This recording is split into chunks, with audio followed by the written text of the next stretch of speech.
Hello and welcome everyone. फिर से हम जुड़ चुके हैं जहाँ पे साइंस का पेपर हम करने वाले हैं डिस्कस। साल आपका नया शुरू हो चुका है, 2022 की 2 तारीख है आज। हम आशा करते हैं एंड हम आपको विश करते हैं आपका साल, हम चाहते हैं ये साल आपका हो, आप ज़िंदगी में कुछ बड़ा करें। इस बार आपका एग्ज़ाम है 8th क्लास में बोर्ड का, तो 90+ आपके जाने चाहिए। चलिए हम आएंगे क्वेश्चन को डिस्कस करने के लिए वापस। क्वेश्चन नंबर फर्स्ट हम डिस्कस कर चुके हैं। आई एम श्योर आपने अगर वीडियो नहीं देखी तो हमारी प्ले लिस्ट में जाकर उसको देख सकते हैं। Now we have question number second and we gonna continue our class from this question onwards. So here we have question number second and question number second के अंदर जहाँ पे आप देखेंगे कि क्वेश्चन नंबर जो फर्स्ट था हमें, उसके अंदर हमें 2 क्वेश्चन थे। एक ऊपर वाला अगर हमें ये नहीं आ रहा है तो हम नीचे वाला करेंगे। But what is in question number second, जहाँ पे क्वेश्चन नंबर सेकंड जो है आपका जो है क्वेश्चन नंबर ए और बी दिया हुआ है। Question number A question part B and then आपका आर है। फिर उसके बाद जो आपको ये वाला करना है, ये वाला क्वेश्चन करना है या ये दोनों करने हैं, ठीक है ना। जिस तरह उसमें से एक आपका ये मैच थी, कॉलम्स को मैच करना था एंड जो नीचे वाला है वो हम अभी करने वाले हैं। तो ये है आपका पार्ट बी। क्या लिखा है इसमें?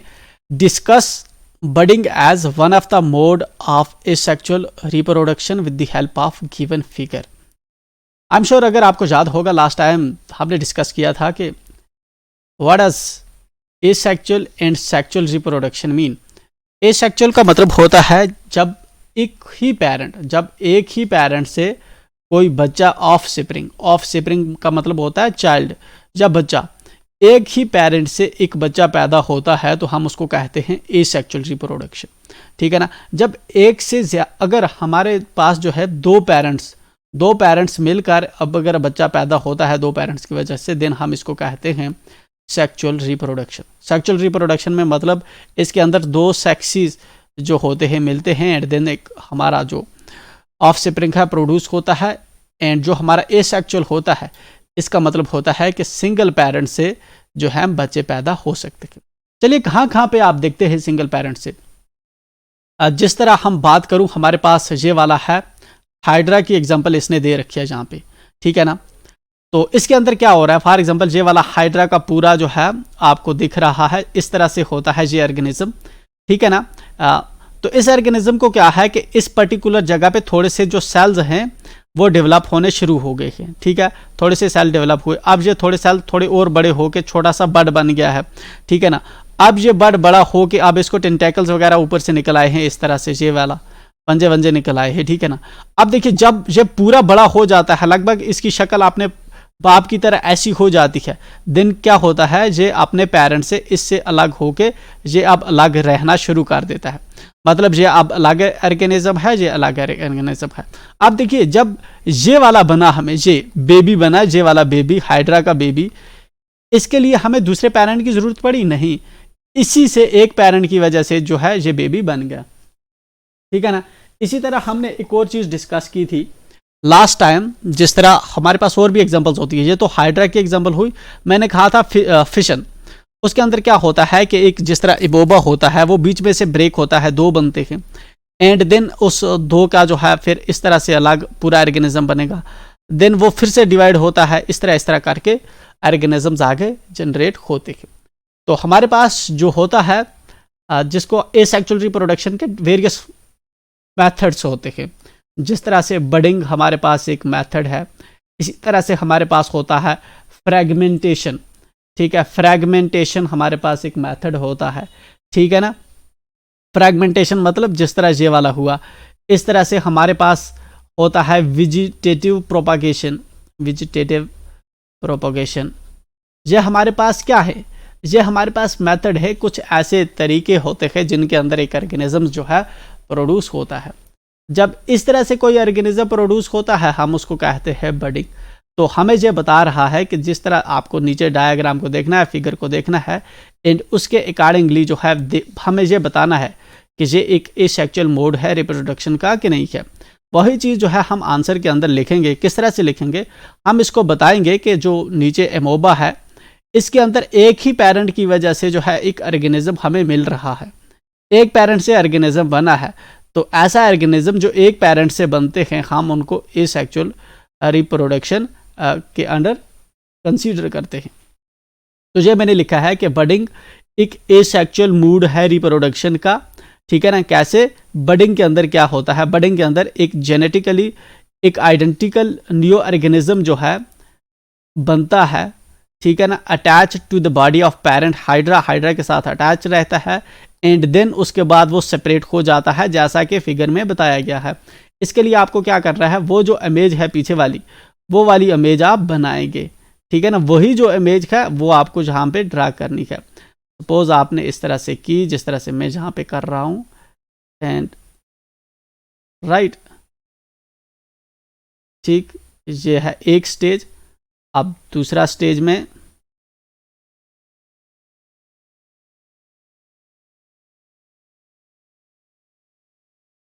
It's a second stage hydra का, ठीक है। एंड थर्ड स्टेज में आप दिखाएंगे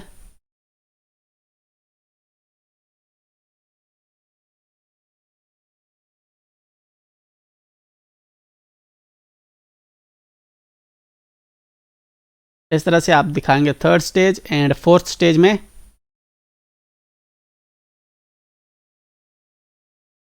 सपोज करता हूँ जहाँ पे थोड़ा ऐसे होगा, तो ये वाला जो ऑर्गेनिज्म है हाइड्रा, आपने जहाँ से अलग कर दिया, पूरा सेपरेट बन गया। तो जो इसके पीछे लिखा हुआ है यही वाली डायग्राम आपने उठा के वहाँ पे बना देनी है। जब आप बनाएंगे उसके बाद क्या लिखेंगे कि बडिंग, जो बडिंग का प्रोसेस है जैसा कि ऊपर शो किया गया है, ठीक है। इधर आप एक्सप्लेन नहीं कर रहे, ठीक है ना, आपको ये प्रोसेस एक्सप्लेन नहीं करना, इसमें क्या हो रहा है, इसमें क्या हो रहा है, इसमें क्या हो रहा है, ठीक है। जस्ट आपने इतना बता देना है कि जो ऊपर फिगर दी गई है, जैसी फिगर दी गई है, इसके अंदर जो एक ऑर्गेनिज्म है वो एक सिंगल पेरेंट से बन रहा है, ठीक है ना, एक सिंगल पेरेंट से बन रहा है, ठीक। It does not involve the fusion of gametes of two sexes, इसके अंदर जो है दो सेक्सेस नहीं है, सिंगल पेरेंट से बन रहा है। यही वजह है हम इसको जो है कंसीडर करते हैं एसेक्सुअल रिप्रोडक्शन का मोड, ठीक है। तो ये हो जाएगा आपका डायमार्क्स का क्वेश्चन, ठीक। अब है आपका और, अगर आप वो ऊपर वाले दो पार्ट नहीं कर सकते तो then go for this one. चलिए, ये क्या क्वेश्चन है आपका,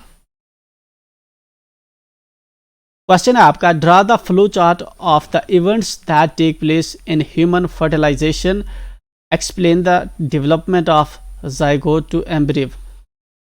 तो इसके अंदर आपको फ्लो चार्ट क्रिएट करना है। फ्लो चार्ट का क्या मतलब होता है, जब आप इस तरह से चीज़ें दिखाते हैं, इस तरह से दिखाते हैं या इस तरह से करके दिखाते हैं, इस चीज़ को हम बोलते हैं फ्लो चार्ट बनाना, ठीक है। तो फ्लो चार्ट से हमें दिखाना है कि ह्यूमन के अंदर फर्टिलाइजेशन किस तरह से होती है, एंड जाइगोट से एम्ब्रियो तक जो डेवलपमेंट है किस तरह से खुद बनती है। चलिए, तो हमारे क्वेश्चन के होंगे दो पार्ट। पहले हम फ्लो चार्ट बनाएंगे कि ह्यूमन के अंदर फर्टिलाइजेशन किस तरह से होती है। चलिए, बात हमने फर्टिलाइजेशन की तो फर्टिलाइजेशन होता क्या है, देखिए फॉर एग्जांपल, जब स्पर्म एंड जो हमारा ओवम होता है, ठीक है ना, जब मेल एंड फीमेल का जो होते हैं गैमीट्स होते हैं, उसके मिलने को हम फर्टिलाइजेशन कहते हैं, ठीक है। तो चलिए, यहाँ पे किस तरह से प्रोसेस होता है, अगर एक मेल है, एक मर्द है और एक फीमेल है, दो हैं, एक मर्द है एक फीमेल है, एक साइड में मैंने मर्द रखा, इस साइड में मैंने फीमेल रखी, इसको बक्स के अंदर रखा, ठीक है ना। तो मर्द के जो टेस्टिस होते हैं, एक ऑर्गेनिक पार्ट होता है बॉडी का टेस्टिस, ठीक है ना, एंड फीमेल के अंदर हमारा क्या है, ओवरी। तो ये क्या करता है, टेस्टिस हमारा प्रोड्यूस करता है स्पर्म, ठीक है ना, ये मेल गैमीट से, एंड जो ओवरी होती है ये हमारी प्रोड्यूस करती है ओवम, राइट, एग, जिसको हम कहते हैं सेकंड, ठीक। जब ओवम एंड स्पर्म आपस में मिलते हैं तब इस प्रोसेस को, इस मिलने को हम कहते हैं फर्टिलाइजेशन, राइट। एंड जब ये मिलते हैं, जब आपस में मिलते हैं तो इसको फर्टिलाइजेशन कहते हैं। एंड इसका दूसरा नाम जो है, जब ये मिल जाते हैं, ठीक है ना, ये और ये जब मिलेंगे तो क्या बनेगा, तब हम उस चीज़ को बोलते हैं जाइगोट, ठीक है। चलिए, इस तरह से अगर आपने देखा होगा, स्पर्म की कुछ इस तरह से शेप होती है, राइट, एंड ओवम कुछ इस तरह से होता है आपके पास, ठीक है। तो जब ये मिलते हैं एंड इस तरह से, फॉर एग्जाम्पल आपका ओवम है, इस तरह से स्पर्म है आपका, ये जब मिले तो अब इसको हम क्या बोलते हैं, जाइगोट, ठीक है ना। अब जाइगोट क्या होता है, जाइगोट के अंदर डिवीजन शुरू होती है, ठीक है ना। इसके अंदर जो सेल्स हैं, ठीक है, ये धीरे धीरे बढ़ना शुरू होते हैं। पहले सेल इस तरह होते हैं, 2 होते हैं, फिर 2 से बनते हैं, फिर 4 बनते हैं, फिर 4 से 8 बनते हैं, फिर 8 के 16 बनते हैं, फिर 16 के 32 बनते हैं, ठीक है ना। तो धीरे धीरे ऊपर बढ़ना शुरू होते हैं, ठीक है। अब जब ऊपर बढ़ना शुरू होते हैं तो ठीक, और धीरे धीरे फिर क्या होता है, थोड़ी थोड़ी शेप्स आनी शुरू होती हैं, हाथ बनने शुरू होते हैं, पैर बनने शुरू होते हैं बच्चे के, ठीक है ना, सिर बनना शुरू होता है, ठीक। जैसे जैसे सेल बढ़ते रहेंगे, ठीक, तो वैसे वैसे क्या होता है, हमारा जो ऑर्गेनिज्म है वो डेवलप होना शुरू हो जाता है। तो जाइगोट के बाद जो हमारा नेक्स्ट होता है वो होता है फ्यूटस, ठीक है। एंड फ्यूटस जब होता है, जब इसके हाथ पैर पूरे से पहचानने शुरू हो जाते हैं, तब हम जो है इसको बोलते हैं एम्ब्रियो, राइट। तो जहां तक हो गया, जो हमारा फ्लो चार्ट हो गया, जो हमने दिखाया कि किस तरह से जो है 2 सेक्सीज के जो गैमीट्स होते हैं वो फर्टिलाइजेशन प्रोसेस के थ्रू मिलके हमारा एक एम्ब्रियो के अंदर डेवलप होते हैं। तो चलिए, अब क्वेश्चन का हमारा सेकंड पार्ट था explain the development of zygote to embryo. अब जाइगोट से एम्ब्रियो तक की डेवलपमेंट जो है हमें शो करनी है, एक्सप्लेन करनी है। तो क्या लिखा हमने, फर्टिलाइजेशन जो है रिजल्ट करती है, results in the formation of zygote which begins to develop into an embryo. कि जो फर्टिलाइजेशन है, फर्टिलाइजेशन की वजह से एक जाइगोट बनती है। ये फर्टिलाइजेशन है, फर्टिलाइजेशन की वजह से क्या बना, जाइगोट। एंड उसके बाद हमने क्या लिखा कि ये जाइगोट जो है तब बनना शुरू करती है, यही डेवलप होती है जाइगोट किसके अंदर, एम्ब्रियो के अंदर। यही जाइगोट तब बनती है एम्ब्रियो, ठीक है, जहां पे हमने देखा। चलिए, तो the zygote divides repeatedly to give rise to ball of cells. जो हमारी जाइगोट होती है, ये वाली जो जाइगोट होती है, ये डिवाइड होना शुरू करती है। मतलब पहले 2 सेल होंगे, ठीक है ना, फिर 2 के बनते हैं 4 सेल। धीरे जैसे जैसे सेल बढ़ते रहेंगे तो हमारा जो जाइगोट है वो बढ़ता रहता है, ठीक है। The cells then begin to form groups that develop into different tissues and organs of the body. ये जो सेल्स धीरे धीरे बढ़ने शुरू होते हैं, फिर इसकी वजह से different tissue and organ body के बनने शुरू होते हैं। This developing structure is termed as embryo. ये जो डेवलप हो रहा होता है स्ट्रक्चर, हम इसको क्या कहते हैं, एम्ब्रियो कहते हैं, ठीक है। तो इंपॉर्टेंट चीज इसके अंदर क्या है कि एक जाइगोट है, जाइगोट क्या होती है, डिवीजन शुरू होता है, डिवीजन के बाद क्या है, सेल्स की डिवीजन शुरू हो जाती है। तो ये डिवीजन जो है रिजल्ट करती है किसके अंदर, टिश्यूज एंड आर्गन बनने में। बस ये 3 वर्ड आपके आंसर में आने चाहिए, टिश्यूज, आर्गन्स, डिवीजन। तो जाइगोट से एम्ब्रियो तक आप पहुंच जाएंगे। क्वेश्चन नंबर 4 आते हैं हम। क्वेश्चन नंबर 4 हमारा कौन सा है, शॉर्ट आंसर टाइप क्वेश्चन। तो पहले हमारे 5 मार्क्स के क्वेश्चन थे, अब ये वाले जो क्वेश्चन है हमारे 3 मार्क्स के हैं। तो स्क्रीन पे दिया गया मेरा क्वेश्चन है, क्या क्वेश्चन है, Water is one of the most important natural resource and it is impossible to live without it. पानी जो है हमारे लिए एक बहुत अहम जो नेचुरल है, एक नेचुरल रिसोर्स है और ये इम्पॉसिबल है, इसके बगैर जीना नामुमकिन है। पानी के बगैर जीना नामुमकिन है। पानी इंसान के लिए एक बहुत इंपॉर्टेंट नेचुरल रिसोर्स है। But we are continuously polluting water which adversely affects the humans, animals and plants, ठीक है। वो पहले सेंटेंस में इसने कहा कि पानी का होना बहुत ज़रूरी है, इसके बगैर जीना नामुमकिन है। फिर क्या कह रहा है कि लेकिन हम कंटिन्यूसली, हम मुसलसल जो है पानी को गंदा कर रहे हैं, ठीक है ना, जो बुरी तरह से अफेक्ट कर रहा है इंसानों को, जानवरों को और पौधों को। राइट गुड लिखो, नो कलर, ऑर्डर और टेस्ट, ठीक है ना। जो हमारा क्लियर पानी होता है, ना ही उसका कोई कलर होता है, ना ऑर्डर होता है, ना टेस्ट होता है, ठीक है। तो इसको हम कहते हैं, ऐसा जो हमारा वाटर होता है ये गुड वाटर होता है। और बैड, और कहता है या फिर आप बैड लिखो, ठीक है ना, to determine whether the water you are using is polluted और नॉट। तो आप बैड लिखो, गुड और बैड लिखो। नीचे जो इसने टेबल दे रखा है उसके अंदर क्या है, गुड और बैड लिखो। गुड जो लिखोगे आप साफ पानी के लिए लिखोगे, एंड बैड उस पानी के लिए लिखोगे जो पानी जो क्या होता है, खराब होता है, गंदा होता है। Give 1 reason of pollution of water in your area and 1 suggestion of its prevention. ये समझना यहाँ से आगे बहुत जरूरी है। क्या कह रहा है कि आप आपका जो अपना एरिया है उसके अंदर आप एक रीजन दीजिए जिसकी वजह से जो पानी है वो पोल्यूटेड हो रहा है, पानी जो है गंदा हो रहा है, उसका एक रीजन दीजिए और एक साथ में मशवरा दीजिए जिसकी वजह से इस गंदे पानी को बचाया जाए। समझ आ रही है आपको? फिर आगे कह रहा है, अगर if water in your area does not have any pollution then write how are you saving water bodies of your area from getting dirty.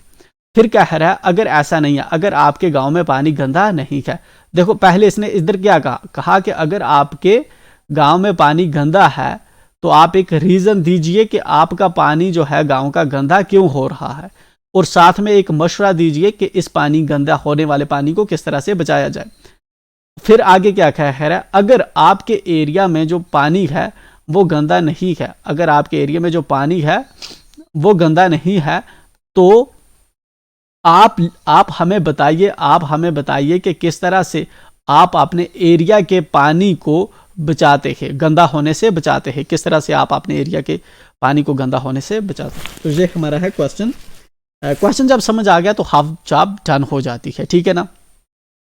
चलिए, क्या है नीचे दे रहा है इसने, कुछ दिया है table, source, colour, smell, taste, ठीक है। चलिए, ड्रिंकिंग वाटर इन होम, जो पीने का पानी होता है घर के अंदर, ये गुड है, बैड है, गुड है। चलिए, आपका जो पीने का पानी घर के अंदर होता है आपको क्या लग रहा है, ठीक है या खराब है? ये वाला गुड है, ठीक है ना, गुड है। स्मेल इसकी गुड है, टेस्ट इसका गुड है, ठीक है। जब हम गुड लिखेंगे तब हमें क्या लिखना होता है, कह रहा है give one reason of pollution of water, नहीं गुड, जब हम गुड लिखेंगे तब क्या लिखना है, to determine right good no colour taste are bad to determine whether, give one reason of a pollution of water in your area and one suggestion of its prevention. If water in your area not any pollution then write how your water bodies saving. तो चलिए, कह रहे हैं कि हमने क्या लिखा, हमने लिखा कि जो पीने का पानी हमारे घर में है वो ठीक है। अब इस ये बोल रहा है कि आप एक रीजन दीजिए कि आपके घर में पानी कैसे ठीक है। तो क्या रीजन देंगे हम क्या रीजन देंगे कि हमारे घर में पानी जो है क्यों ठीक है। तो हम लेंगे कि हमारे घर में जो पानी है एक्चुअल में वो वाटर ट्रीटमेंट प्लांट से फिल्टर होके आता है, ठीक है। तो चलिए, हम इसका जो है अब रीजन कहां पे हम लिखेंगे, राइट, ये वाला क्वेश्चन है, इसको जो है हमें लिखना पड़ेगा। ओके,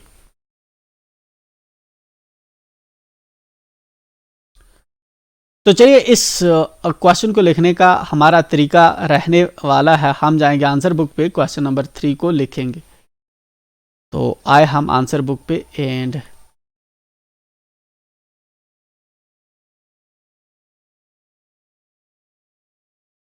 यहाँ पे हम फॉर एग्जांपल क्वेश्चन नंबर 3 लिख रहे हैं, 3 का हमें आंसर लिखना है। एंड क्वेश्चन नंबर 3 का आप देखिए, अगर आपकी आंसर शीट फॉर एग्जांपल इस तरह से है, आंसर शीट या आपकी इस तरह से हो सकती है या आपकी आंसर शीट इस तरह से हो सकती है, दो तरह से आंसर शीट होती है। अगर आपकी आंसर शीट इस तरह से है तो फिर ठीक है, अगर आपकी आंसर शीट इस तरह से है, फॉर एग्जांपल इस तरह से है, अब भाई इस तरह से क्वेश्चन नंबर 1 जिस तरह लिखते हैं आप, ठीक, अगर इस तरह से क्वेश्चन नंबर 1 इस तरह से, ठीक है ना। अगर आपकी आंसर शीट इस तरह से है, इस वाले तरीके से है, तो हम इसको टिल्ट करेंगे, इसको मोड़ेंगे और इसको इस तरह से करेंगे, इस तरह से बनाएंगे, ठीक है ना। अगर आपकी इस तरह से है फिर ठीक है।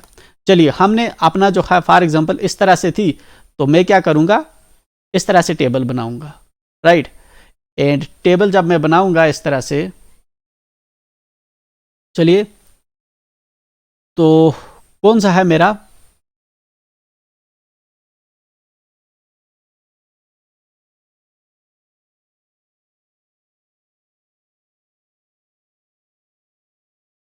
हाँ, ये वाला टेबल हम बनाएंगे। इसके अंदर क्या क्या है, serial number, source, colour, smell, taste, serial number, source, colour, smell, taste, taste के बाद हमें 3 कॉलम और बनाने हैं।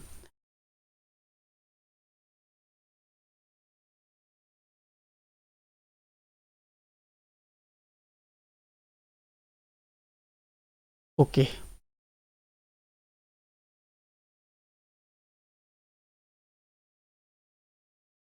रीजन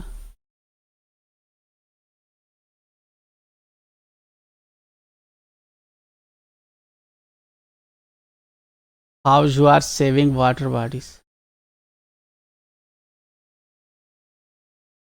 रीजन, इधर आप लिखेंगे रीजन एंड रीजन आपने लिख दिया एंड उसके बाद लिखेंगे आप सजेशन, ठीक है ना, सजेशन। तो ये वाला कॉलम नहीं, आपने कितने बनाए, पहले वही टेबल बनाया आपने जहां तक ये वाला टेबल बनाया, उसके बाद आपने दो कॉलम बना दिए हैं, एक रीजन का और दूसरा सजेशन का, ठीक है।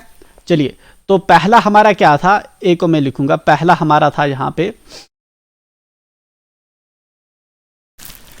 पहला हमारा था drinking water in home, drinking water in home.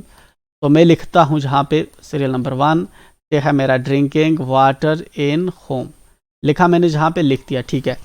उसके बाद क्या है, गुड स्लैश बैड। तो कलर वाले कॉलम में मैं क्या लिखूंगा, मैं आया इधर, तो ऊपर मेरा कौन सा है, और फिर कौन सा है कलर, सॉरी, इसमें ड्रिंकिंग वाटर इन होम लिखना पूरा है, जहां पे जगह ना होने की वजह से वाटर एट होम, होम लिखा, इसमें क्या लिखा है कलर, तो कलर इसका कौन सा मैंने लिखा, गुड। स्मेल मैंने क्या लिखा, गुड। स्लैश करके बैड लिखने की जरूरत नहीं, टेस्ट मैंने क्या लिखा, गुड। रीजन गुड क्या क्या है, because water comes from filtration plant, filtration plant, क्योंकि हमारे घर में फिल्ट्रेशन प्लांट से पानी आ रहा है तो इसलिए ये साफ है, राइट। अब मैं आता हूं दूसरे पे, दूसरा कौन सा है, drinking water in school. Drinking water school के अंदर क्या है, गुड है बैड है, इसको भी देखो, इसको भी हम लिखेंगे गुड है, गुड है, गुड है, गुड है, क्यों, कहां से आ रहा है, हमारा फिल्ट्रेशन प्लांट से साफ होके पानी आ रहा है ठीक है। तो चलिए, दोनों के लिए भी, जहां पे drinking water in school, good good good, and ये वाला रीजन इधर भी लिखेंगे, जब हमारा पानी गुड होगा, जहां पे हमें कुछ भी लिखने की जरूरत नहीं है। चलिए नेक्स्ट आते हैं नीचे, water of any near by spring, good good good, ठीक है ना। तो चलिए, जो आपके जो करीब में जो पानी है, कोई चश्मा है, तो उसका पानी कैसा है, साफ है, साफ है कि साफ है, तो इसको भी हम लिखेंगे गुड। देखो ये ट्रिक है लिखने की, गुड गुड गुड लिखने से हमें दूसरा नहीं लिखना पड़ेगा, ठीक है ना। तो ये हम तक है, हम गुड लिखेंगे कि नहीं लिखेंगे। तो स्प्रिंग वाला हमने लिखा इधर, तो इसको भी मैंने क्या लिख दिया, गुड गुड गुड गुड लिख दिया। एंड यहां पे भी जहां पे रीजन जो है मुझे थोड़ा इसका अलग रखना पड़ेगा, क्या इसको रीजन रखेंगे, बिकॉज ऑफ कंजर्वेशन, ठीक है ना, क्योंकि इसको कंजर्व करके रखा है, तो इसलिए इसका जो पानी है वो साफ है, ठीक हो गया। चलिए नेक्स्ट क्या है, water of any stream in your area, आपके गांव के अंदर अगर कोई नदियां है तो उसका पानी क्या क्यों ठीक है कि खराब है। चलिए, हमने सब ठीक ठीक लिख रहे हैं, तो एक हमें खराब भी लिख देते हैं।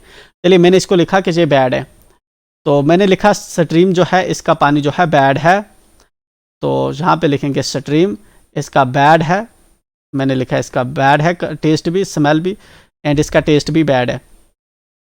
तो आप पूछ रहा है रीजन इसका बैड क्यों है, because people dump their house hold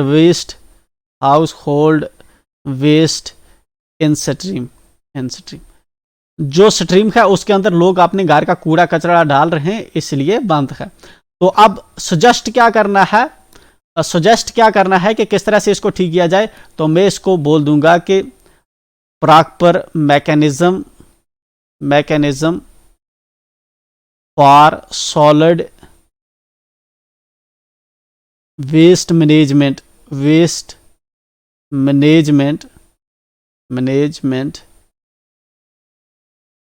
B initiated. मैं कह रहा हूं कि लोग जो उधर कूड़ा कचरा डाल रहे हैं, या वो लिख सकता हूं वो कचरा ना डालें, stop dumping waste in water in stream. ये आपका एक रीजन हो सकता है। जितना सिंपल आपका होगा आप उसको लिख के निकल जाएंगे। तो ये आपका हो गया क्वेश्चन नंबर थर्ड। एंड आते हैं हम क्वेश्चन नंबर फोर्थ पे। क्वेश्चन नंबर फोर्थ क्या है आपका, name 3 liquids which when tested in a manner shown in given figure below may cause a magnetic needle to deflect। चलिए ये वाला एक एक्सपेरिमेंट हो रहा है एंड इसके अंदर क्या है, जहाँ पे आपकी बैटरी लगी हुई है, राइट, एंड यहाँ पे नीचे एक बकेट है, बाल्टी है, इसके अंदर ये इसने कुछ भर के रखा है लिक्विड। ये पानी हो सकता है या कुछ ऑयल हो सकता है, कुछ भी है। चलिए जहाँ पे इसने जो है एक इस तरह से जो है इंस्ट्रूमेंट रखा है, ठीक है ना। तो इसके अंदर जो है ये हमें बता रहा है कि ये कब डिफ्लेक्ट करेगी, ये कब डिफ्लेक्ट करेगी। जनरली होता क्या है, हमने अगर क्लास के अंदर एक्सपेरिमेंट किए होंगे, हमने देखा होगा कि जिस वक्त इस तार के अंदर अगर करंट होगी उसकी वजह से जनरेट होता है मैग्नेटिक इफेक्ट। मैग्नेटिक इफेक्ट होता है जब इस तरह से ऊपर से कोयलिंग हुई होती है, ठीक है ना। तो मैग्नेटिक इफेक्ट होता है। अब मैग्नेटिक इफेक्ट क्या करता है, इसको इधर उधर हिलाता है, या जो अंदर है सुई को हिलाता है, उसी को कह रहा है वो डिफ्लेक्ट होगी। तो एक्चुअल में इसका क्रक्स क्या है, क्रक्स ये है कि जिस वक्त जिस बैटरी में से जो है करंट पास होकर जहां तक पहुंचेगा, इस तार में से करंट चलने शुरू हो जाएगा, तो तब क्या है कि ये डिफ्लेक्ट होगी।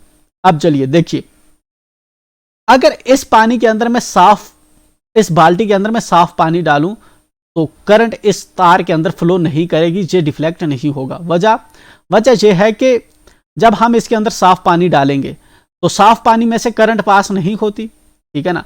हमें कोई ऐसी चीज, कोई ऐसा लिक्विड यहां पे डालना है जिसके अंदर करंट पास हो, हमने देखा था हमारे पास साल्ट हो, एसिड हो या बेसिस हो, ठीक है ना, साल्ट, एसिड, बेसिस, ठीक, इनमें से कोई भी चीज अगर हम इसके अंदर डालें तो ये तार की तरह काम करेगी और करंट उसमें से पास होगा, ठीक। मतलब यहां से करंट जहां तक पहुंचेगा, अगर करंट यहां से जहां तक पहुंचेगा तो पूरे इस लाइन के अंदर फ्लो करना होना शुरू हो जाएगा, और इसी तरह से ये वाली जो हमारा बक्स है इसके अंदर नीडल डिफ्लेक्ट करेगी।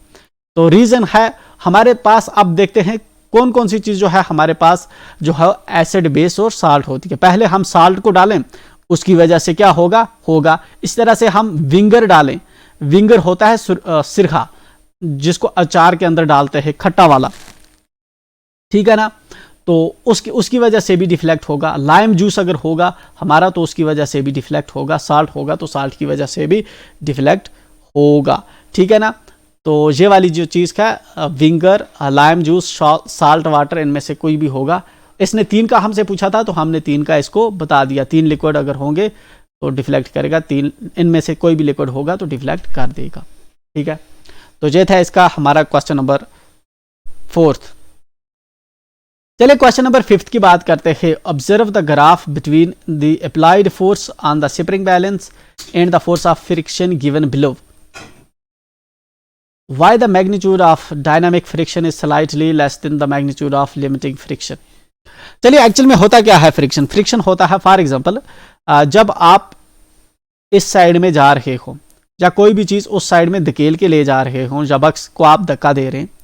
एक्चुअल में होता क्या है कि इस साइड में जो हवा है, एयर है, ठीक है ना, एयर है या कुछ और चीजें हैं, वो चाहती हैं कि ये चीज इस साइड में ना जाए, वो इसको वापस धक्का देना शुरू करती है।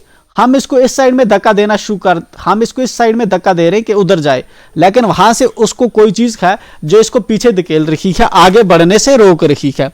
ऐसी चीज जो हमारी फोर्स के अगेंस्ट काम कर रही है, हम फोर्स इस साइड से लगा रहे हैं, ताकत इस साइड से लगा रहे हैं, एंड हमारे खिलाफ कौन है, जहां से कोई चीज एयर वगैरह जो इसके खिलाफ है। तो ऐसी चीज जो हमारी फोर्स के खिलाफ रहती है, हम उसको कहते हैं फ्रिक्शन, ठीक है। तो फ्रिक्शन हमारी जो है डिफरेंट टाइप्स की होती है। जिस तरह से हमारी पास एक फ्रिक्शन होती है, सपोज ये वाला हमारा बक्स है। अब जब ये बक्स है मेरा इस तरह से रुका हुआ है, ठीक है ना, तो जब मैं इसको धक्का देना शुरू करूंगा, ठीक है ना, धक्का मैं इसको देना शुरू करूंगा, अभी फॉर एग्जांपल ये अपनी जगह पे है, मैं इसको धक्का दे रहा हूं, ये नहीं हिल रही। जब मैं इसको धक्का दे रहा हूं, ये नहीं हिल रही। ऐसी फ्रिक्शन को हम कहते हैं स्टैटिक फ्रिक्शन। स्टैटिक फ्रिक्शन मतलब कि अभी ये जगह से हिल ही नहीं रही। अब थोड़ा से मैंने इसको थोड़ा और धक्का दिया, एक स्टेज ऐसा आएगा जिस वजह से बिल्कुल थोड़ा सा और इशारा इसको लगे, ये हिल जाएगी अपनी जगह से, ठीक है ना। तो मतलब ऐसा एक्सट्रीम पॉइंट स्टैटिक फ्रिक्शन के अंदर कि जब ये वाला ब्लॉक ऑलमोस्ट बक्स जो है ऑलमोस्ट मूव करने पे आ जाए, ऐसी वाली फ्रिक्शन को हम कहते हैं limiting friction. Limiting friction. Friction चलिए हो गए दो वाले फ्रिक्शन। अब जैसे मैं इसको लिमिटिंग फ्रिक्शन, जैसे लिमिटिंग फ्रिक्शन होती है ऑलमोस्ट ये बक्स मूव करने वाला जब हो, ठीक है ना, उस वक्त जो इसके अंदर ताकत बची होती है थोड़ी बहुत, जब मैं इसको और धक्का दूंगा तो अब ये चलना शुरू हो जाएगा, धीरे धीरे आगे आगे बढ़ना शुरू हो जाएगा। मैं पीछे से इसको धक्का देता जा रहा हूं, लेकिन अब भी इसके अंदर जो जोर लग रहा है ना मेरा एक्स्ट्रा, इसके मास के अलावा, ठीक है ना, जो मुझे जोर लग रहा है, मैं उसको कहूंगा dynamic friction. Dynamic friction. Friction ठीक है। ठीक, तो चलिए, क्या डायनामिक फ्रिक्शन हमारी क्या फ्रिक्शन हुई? डायनामिक फ्रिक्शन हमारी वो फ्रिक्शन होती है जब कोई चीज मूव कर रही होती है, ठीक है ना, उस वक्त जो अपोजिंग फोर्सेस काम करती हैं हम उसको कहते हैं डायनामिक फ्रिक्शन। जहां पे हमें बात कर रहा है, किसकी बात कर रहा है हमारी, हाँ इधर बात कर रहा है एक स्प्रिंग बैलेंस की। स्प्रिंग बैलेंस क्या होता है? इस तरह से एक जो होता है हमारा, जिसे हम वेट करते हैं, ठीक है ना, नीचे इसको कुंडा लगा होता है एंड आप जो है बैग वैग इसके साथ लटकाते हैं, ये ऊपर जहां पे इधर दिखाता है ये कितने केजी है, उसको कहते हैं हम स्प्रिंग बैलेंस, ठीक है। चलिए, तो स्प्रिंग बैलेंस की हमारे यहाँ जहां पे बात हो रही है, कह रहा है हमारा जो स्प्रिंग बैलेंस है, आपको बताना है कि उसका जो है हाँ, उसके अंदर जो है जो डायनामिक फ्रिक्शन होती है वो क्यों कम होती है, किससे? लिमिटिंग फ्रिक्शन से। लिमिटिंग फ्रिक्शन से क्यों कम होती है? चलिए हम देखते हैं, ये हमारा स्प्रिंग बैलेंस है। स्प्रिंग बैलेंस के अंदर अगर आपने खोल के देखा होगा, इस तरह से स्प्रिंग लगा होता है, ठीक है ना, स्प्रिंग होता है ऐसा जैसा, फिर उसको नीचे आता है, नीचे उसको ऐसे कूंडा होता है, इस तरह से होता है एंड बैग वैग इसके साथ जो है फंसाते हैं एंड ऊपर ये दिखाता है कि ये सुई इसकी मूव करती है इस साइड या इस साइड, दिखाता है कि ये कितना हुआ है, ठीक है। चलिए, तो अब लिमिटिंग फ्रिक्शन कब होगी? जब मैं इसके साथ वेट लगाऊंगा एंड ये नीचे आना शुरू हो जाएगा, तो उस वक्त ऑलमोस्ट जब नीचे आना शुरू होगा हम उसको कहेंगे लिमिटिंग फ्रिक्शन। अब हमारी डायनामिक फ्रिक्शन कब होगी? जब मैंने इसको जो है लटकाया बैग इसके साथ वेट करने के लिए, लेकिन ये हिल रहा है, ये ऊपर नीचे हो रहा है, कभी ऊपर नीचे आ रहा है, कभी ऊपर आ रहा है, कभी नीचे आ रहा है, जब तक कि एक जगह पे रुकेगा तभी हम देखते हैं ना अब कितना वेट हुआ, ठीक। जब तक हिल रहा है तब तक की फ्रिक्शन को हम क्या कहते हैं? हमारी डायनामिक फ्रिक्शन है। वही चीज यहां पे शो कर रहा है कि force of friction, force of friction जो है इस तरह से बढ़ रही है एंड यहाँ पे अप्लाइड फोर्स, ठीक है ना, अप्लाइड फोर्स आपकी इस तरह से बढ़ रही है एंड चार्ट में इसने शो किया है कि पहले जो है इस पे स्टैटिक फ्रिक्शन थी, ये मूव नहीं कर रहा था, धीरे धीरे जो है जब इस पे वेट बढ़ा तो एक ऐसा स्टेज आया जहां पे लिमिटिंग फ्रिक्शन का, ठीक है ना, ऑलमोस्ट जो है ये नीचे आने वाला था, नीचे आया बट उसके बाद इसने हिलना शुरू कर दिया। जब हिलना शुरू करता है तो थोड़ा नीचे आ गया, ठीक है, जब इसने हिलना शुरू किया तो अब थोड़ा नीचे आ गया ये वाला। तो अब हमें जो है ये बताना है कि ये जो लिमिटिंग फ्रिक्शन है इससे ये कम क्यों है। देखिए, लिमिटिंग फ्रिक्शन का इधर है, ये फोर्स इधर है, ठीक है ना, तो लिमिटिंग फ्रिक्शन जो होती है हमारी, जो डायनामिक फ्रिक्शन है वो क्यों कम रहती है। तो ये मैंने लिखा है कि डायनामिक फ्रिक्शन जो है एक टाइप होती है फ्रिक्शन की, ठीक है ना, जो जनरली कम होती है किस से? लिमिटिंग फ्रिक्शन से, ठीक, which is maximum amount of friction, क्योंकि जो हमारी लिमिटिंग फ्रिक्शन होती है वो मैक्सिमम फ्रिक्शन होती है, ठीक, जो जनरेट की जाती है, that can be generated between to surfaces.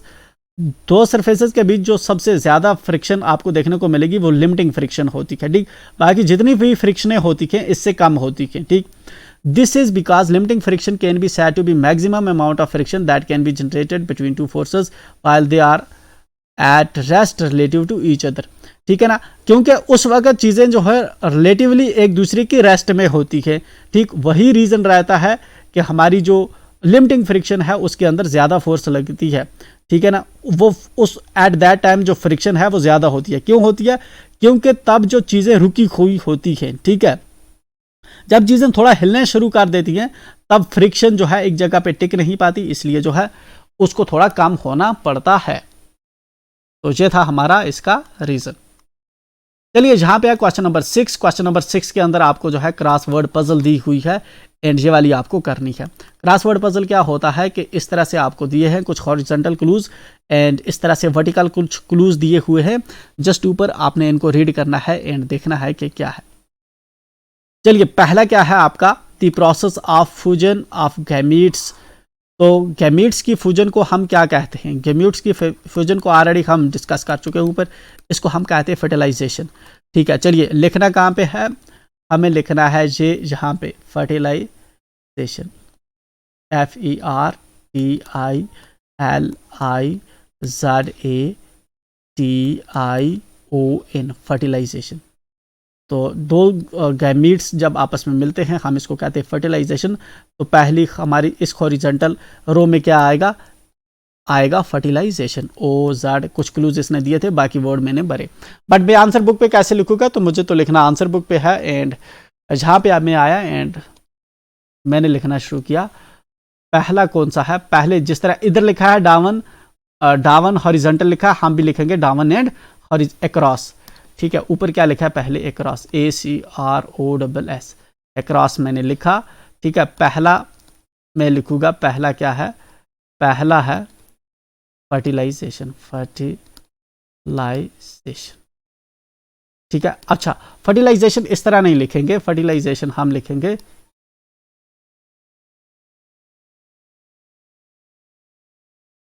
Fertilisation हम इस तरह से कैपिटल वर्ड्स में लिख फर्टिलाइजेशन। अच्छा, इसके अंदर आपके वर्ड का जो है स्पेलिंग्स भी वो चेक करना चाहता है कि आपको आते हैं कि नहीं आते, इसलिए आप थोड़ा दूर दूर वर्ड लिखेंगे ताकि पढ़े जाए। चलिए हो गया आपका पहला। दूसरा आपका क्या है, द टाइप ऑफ फर्टिलाइजेशन इन हिन। हिन के अंदर कौन सी फर्टिलाइजेशन होती है? फर्टिलाइजेशन देखिए हमारे पास दो तरह की होती है, एक होती है इंटरनल फर्टिलाइजेशन और दूसरी होती है एक्सटर्नल। इंटरनल होती है जो फर्टिलाइजेशन बॉडी के अंदर हो, ठीक है ना, जिस तरह ह्यूमन के अंदर जो है अंदर बॉडी के अंदर फर्टिलाइजेशन होती है। ठीक है, स्पर्म्स एंड एग्स जो है नेचुरली जब मिलते हैं तो बॉडी के अंदर मिलते हैं, तो हम इसको क्या कहते हैं, इंटरनल फर्टिलाइजेशन। तो 6 का हमारा क्या होना चाहिए, इंटरनल। 6 देखते हैं कहाँ पे है, 6 जहां पे है, आई इसने दे रखा है TERNA,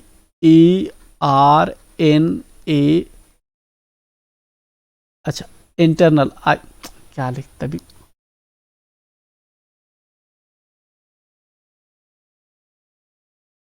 INTERNAL, इंटरनल हो गया। तो 6 दूसरा क्या है, 6, तो नीचे क्या लिखेंगे मैं, 6 का क्या है, इंटरनल, INTERNAL, इंटरनल। चलिए ऑल राइट। अब उसके बाद क्या है,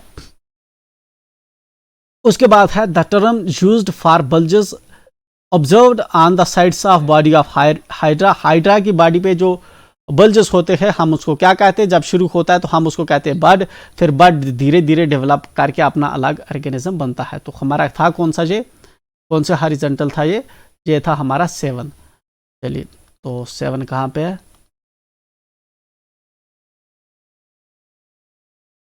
7 ये है, तो ये क्या हो गया, BUD बड। तो 7 को मैं क्या लिखूंगा, मैं 7 को लिखूंगा BUD बड। ओके हो गया। देन में आता हूं and 8th, eggs are produced here. Eggs जो है वो जहां पे बनते हैं, तो 8 है हमारा, 8 कहाँ पे है, 8 वेल। तो एग्स हमारे कहाँ पे बनते हैं, एग्स जो स्पर्म होते हैं, स्पर्म कहाँ पे बनते हैं, हमारे टेस्टिस में, टेस्टिस में। एंड एग्स जो बनते हैं वो किस आर्गन से जनरेट होते हैं, वो होते हैं ओवरी, OVARY, ओवरी। फीमेल का आर्गन होता है, फीमेल की बॉडी के अंदर ये आर्गन होता है। तो हमारा ये कौन सा था, ये हमारा था 8 में क्या था, ओवरी, OVARY। ठीक है, हमने एक रास वाले लिखे, अब एक रास के बाद डावन वाले हैं। तो चलिए हम लिखेंगे डावन एंड मैं नीचे आऊंगा, सपोज ये नहीं है इधर, मैं लिखूंगा DOWN, डाउन, डाउन लिखूंगा मैं। एंड उसके बाद क्या है, दूसरा है मेरा, तो मैं लिखूंगा दूसरा। ठीक है, चलिए दूसरा क्या हिंट है मेरे, sperms are produced in these male reproductive organs. Male reproductive organ जिनके अंदर स्पर्म्स प्रोड्यूस होते हैं उसको क्या कहते हैं हम? टेस्टिस। तो हमें लिखना है 2 के टेस्टिस। डाउन का मतलब होता है इस तरह से, एटेक्रास का मतलब होता है इस तरह से। क्रॉस हुआ जे, डाउन हुआ जे। तो अब डाउन वाले हैं TES टेस्टिस। तो TES ठीक है, टेस्टिस। चलिए उसके बाद क्या है? Another term for fertilised egg. Fertilised egg के लिए दूसरी कौन सी टर्म हम यूज करते हैं? हम इसके लिए टर्म यूज करते हैं जाइगोट। कहाँ पे हमारा तीसरा जी? जेड दिखा है, ZYGOT जाइगोट। तो 3 के अंदर हम क्या लिखेंगे? जाइगोट। ZYGOT zygote. आते हैं नेक्स्ट, एंड नेक्स्ट हमारा कौन सा है? फोर्थ है दीज एनिमल्स लेज एग। ये वाले जो एनिमल्स के एग्स देते हैं, ऐसे एनिमल्स जो एग्स देते हैं हम उनको बोलते हैं ओविपेरस पैरस। एंड जो हमारे बच्चे देते हैं हम उनको कहते हैं विविपेरस। ये हम पहले डिस्कस कर चुके थे। तो ये कौन सा है? 4 कहाँ पे? ओ दिखा हुआ है, OVPAROUS।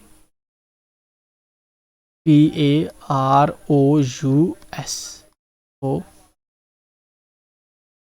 कहीं पे गलत किया हमने। OVIPAROUS, हाँ ROUS, ओविपेरस। तो 4 को क्या आएगा? ओविपेरस। OVIPAROUS,